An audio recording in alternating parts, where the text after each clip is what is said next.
నమస్తే. శ్రీ పరంజ్యోతి భగవతి భగవాన్ శరణం. మా కుటుంబం చాలా సంవత్సరాలుగా ఈ భగవద్ధర్మంలో ఉండే భాగ్యం లభించింది. మేము శ్రీ భగవాన్ ముక్తి మోక్ష తరగతులు మరియు హోమాలకు హాజరవుతూనే ఉన్నందున అచేతన చైతన్య స్థాయి నుండి చేతన స్థితికి పరిణామం జరిగింది. 2024 సంవత్సరంలో జరిగిన శ్రీ అమ్మా భగవాన్ల దీక్షా దర్శనం నా జీవితాన్ని మార్చివేసింది.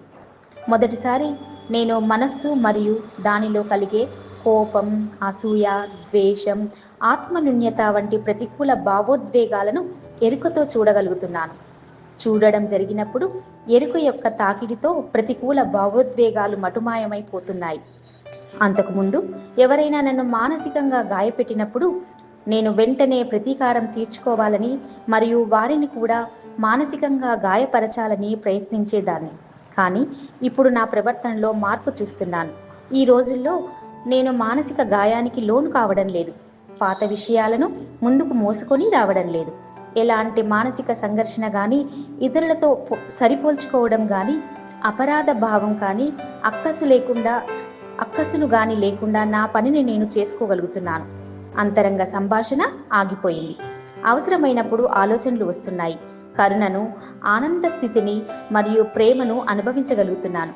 ప్రక్రియల సమయంలో ఏకత్వ భావాన్ని అనుభవించడం శ్రీ అమ్మా భగవాన్ల నుండి నేను పొందిన మహద్భాగ్యం.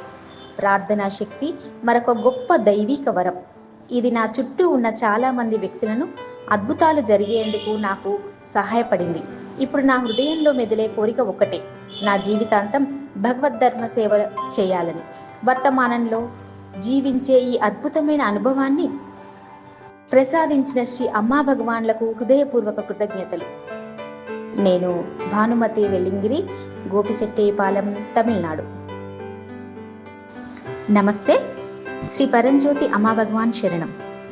శ్రీ అమ్మా భగవాన్లు మా ఇంట్లో అనేక భౌతిక అద్భుతాలను అనుగ్రహించారు.